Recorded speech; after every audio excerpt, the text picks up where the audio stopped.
Indeed, I was contemplating a sea voyage from the confines of the water while waiting for the inevitable time. Inevitable time that you would need to call my great powers of detection into service. Oh, it would seem that the hours upon us now. The time has come. Am I mistaken? Well, actually, you're spot on for once. Observe closely. Our Russian host in his cabin, Mr. Roylott, is clearly trying to hide something.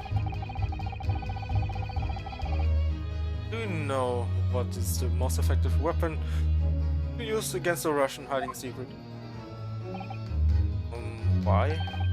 Truth, of course. So, it should be pointed out that such methods are not exclusively for Russians. Can you imagine how the Russian will react when their secret guard so closely is exposed? Would you like to witness it?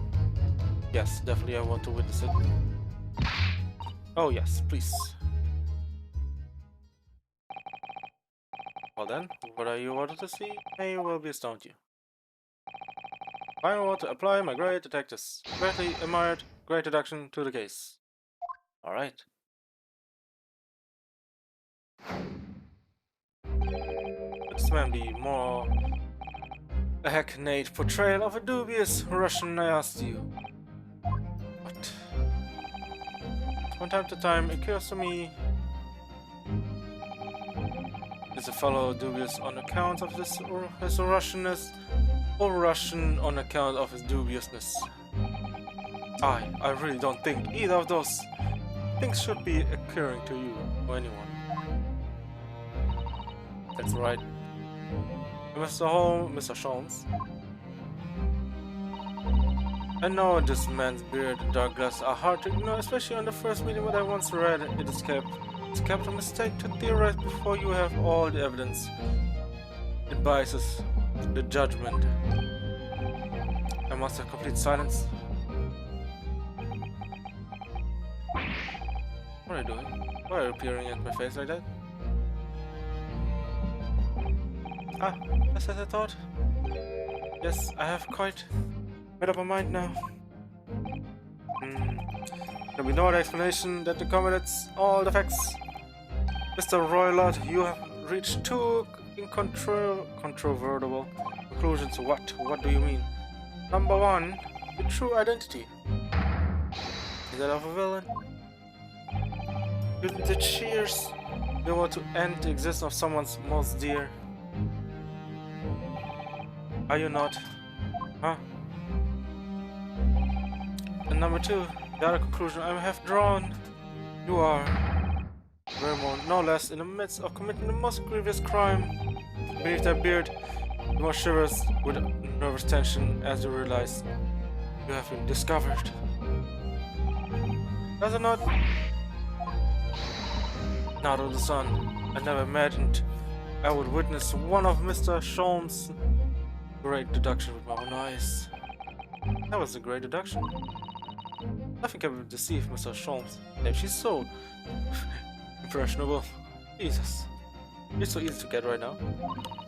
In a single glance, you can deduce all there is to know about the person. What an ineffable twaddle. Oh yes, I read about it countless times in the adventures of Sherlock Holmes.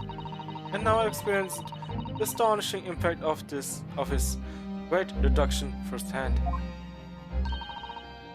It's like a dream come true. I can hardly believe it, but all the color has drained from Mr. Roylott's face. Looks like somehow both of Mr.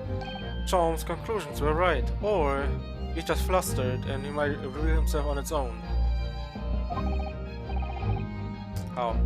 How could you?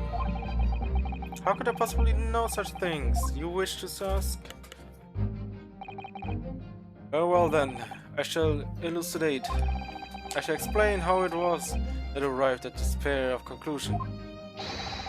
So I cordially invite you upon a journey of logical discovery. Let us board the train of reasoning. plainly let us work through the deductions together. Oh god.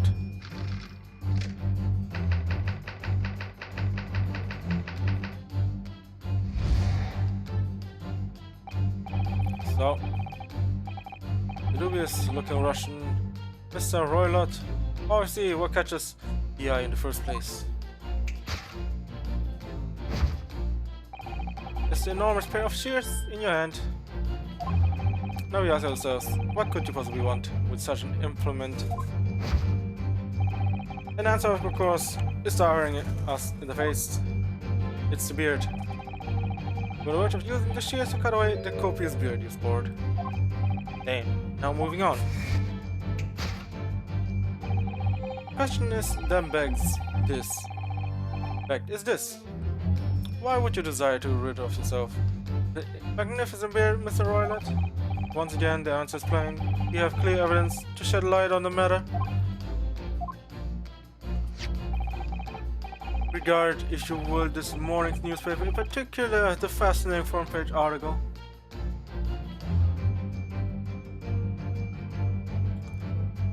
Right. Which it would appear you have all read also, Mr. Roylott. I'm sure it needs no further clarifications. The evidence that reveals your identity is the article What a Revolutionary. In translation, the headlines reads Revolutionary villain Bolshevik flees Russia via Shanghai. As you cannot fail to observe, the subject of the article possesses an extremely copious beard.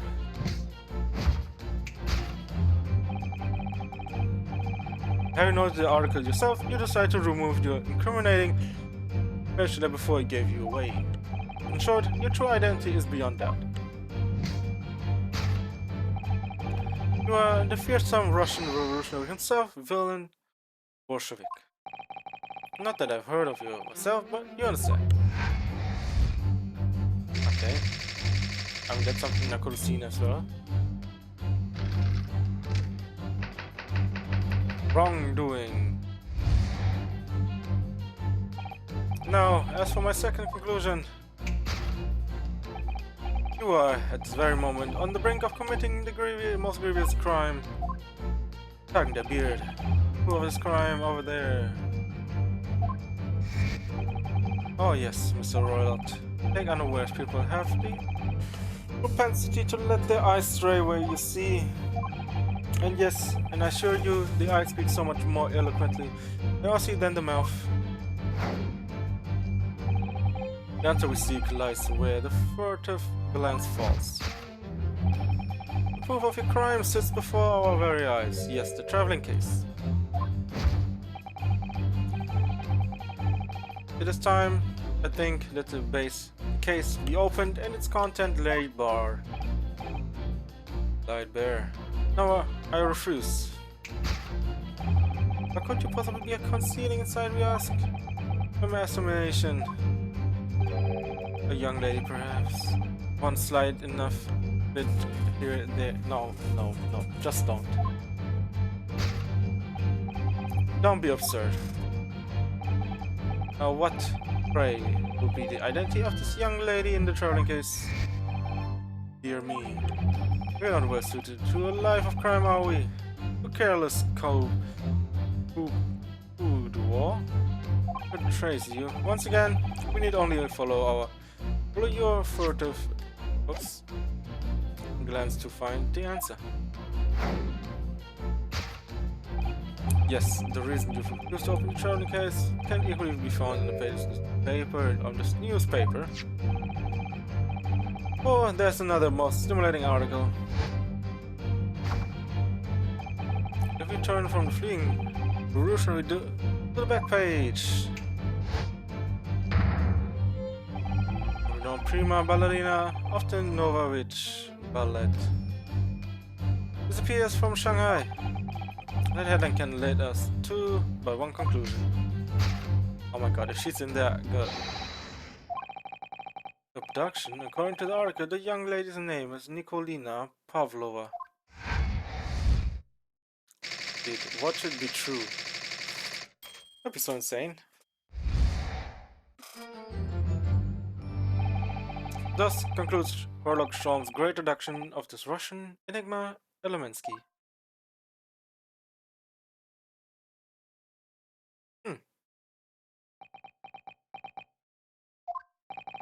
So that wasn't one of the great deduction I've been hearing so much about, was it? Well, stories are full of Mr. Sholmes' brilliant deduction, you know. But that did seem a little different somehow. Yes, Mr. Sholmes, could you come over here for a moment? Pray, what can I do for you? So about your deduction? You mind? Not all, go on. Well, to start with, there's a newspaper article. I think we had the same discussion before, but these two men look nothing alike. Yes, they don't. Ah yes, I recall our discussion earlier, and at the time I believe I told you that the man is a revolutionary, well able to revolutionize his own appearance. In fairness to Mr. Sholmes, the roller does look more like this man than you do. That's not the point. And another thing, part of him abducting the ballerina, indeed, truly starting revelation. Well, that's the case would appear too small to accommodate a young woman. Was a revelation, I guess. Not just at first glance, it is too small, clearly.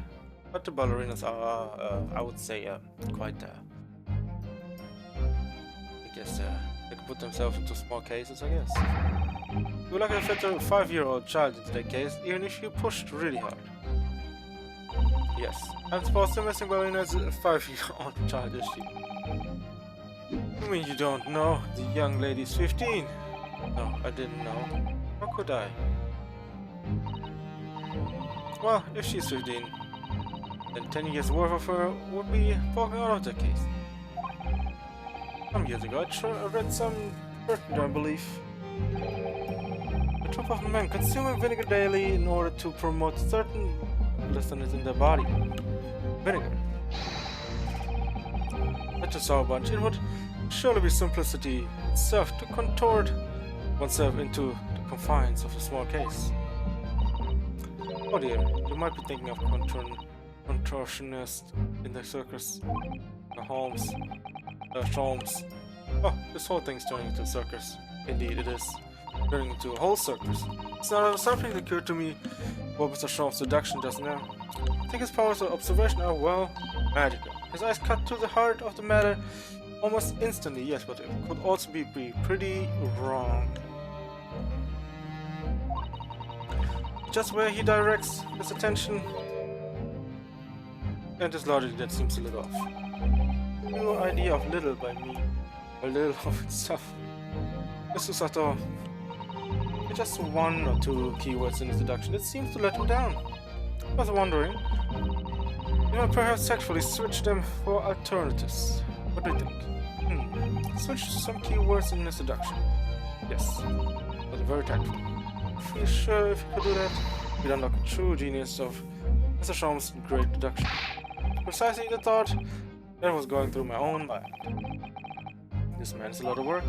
At times I wonder how that puts up with me. Not a really laughing matter, is it? And you, my good fellow, sorry, take a moment to look at your wrist. Your wrist. Oh, wait, what? Where are your handcuffs? How did... I felt them hand your ability to follow me in our dance of deduction. I don't believe it. Mr. Sholmes, you are a marvel.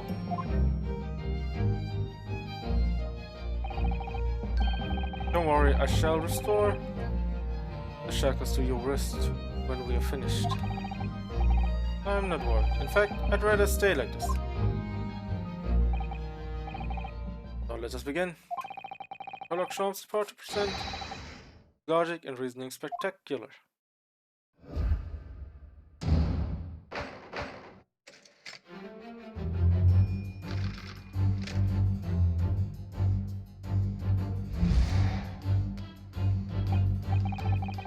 The Russian. Well, that's obviously what catches the eye in the first one. You know, I would say with that, we're gonna be taking a break for today, which is where we stopped. Should we save it down here? We can save it down there. Alright. But yeah, I think it's a good place to stop for today. Yeah. As always, you know. So far, it's pretty interesting how it goes with the story. Apparently, we've ended up in another position of murder, even though we are not the person who murdered the person. But for some reason, we ended up in this place again. Sadly, we lost Kazuma. I was sad that it was a bit early for him to go as well, because I was getting to like him a lot. I was already liking him, but you know, wish we got to enjoy more of him. But yeah, as always, you know, hope you guys enjoyed today's stream. Yeah, you gotta be returning to this game another time, because you know this is a game where we have to read a lot, and you know, the text is quite a lot of taxing to my voice as well, right? But at the same time, we're gonna be also playing it here and there, so it's not gonna be, you know, always the same. Not gonna be like doing all the big things at once. So yeah, this game is more of a, you know, jump in, jump out kind of game. You're gonna be slowly, you know, progress through the game. But yeah, as always, you know, hope you guys enjoyed today's stream. You know, if you guys enjoyed the stream, the follows always appreciated. I will always keep you guys updated on Twitter if I'm going live or not. And yeah, so what we're gonna do is, as always, thank you guys for watching. And yeah, I'm still thinking of a stream later again, playing a different game. And yeah, tomorrow we're gonna be playing Atelier Rise again. So I hope to see you for that. Normal times as always, right? And yeah, maybe even later, you know, to play some Apex. We'll see. But yeah, as always, thank you guys for watching, and you guys have a great rest of your day. Either see you later, or I will see you guys tomorrow with, I guess, Atelier Rise 2. See you then.